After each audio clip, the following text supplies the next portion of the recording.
இன்றைய ஆத்மீக தேன்.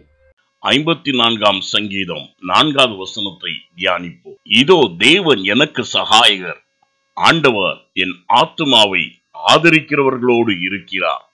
ஆம் பிரியமானவர்களே, நம்முடைய தேவனாகிய கர்த்தர் நமக்கு சகாயம் செய்யக்கூடியவர், ஏற்ற வேளையில் நல் சகாயம் செய்யக்கூடியவர். அவருடைய கரம் நம்மை ரட்சிக்கிறதும் அல்லாதபடி நமக்கு வேண்டிய எல்லா காரியங்களையும் உருவாக்கி புதுப்பித்து அதிசயமாய் நடத்தக்கூடியதாய் இருக்கிறது. ஆனபடியால் நாம் ஒன்று சேர்ந்து இவ்வாக்கை அறிக்கை செய்வோமா?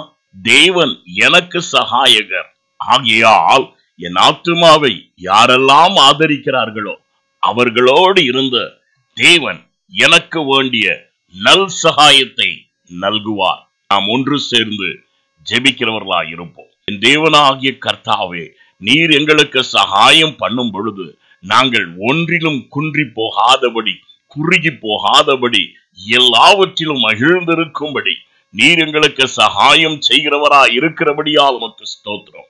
இந்நாளிலும் எங்களுடைய அலுவலகத்தில உம்முடைய கரம் உடன் இருந்த எல்லாவற்றிலும் உம்முடைய சகாயத்தை நாங்கள் காணவும் மாத்திரமல்லப்பா, தாம் எங்களுக்கு ஆதரவா இருக்கிறவர்களோடு இருந்த எங்களுக்கு உயர்வையும் கனத்தையும் தந்த வழி நடத்துவீராக. இயேசுவின் நாமத்தில் பிதாவே, ஆமென். God bless you.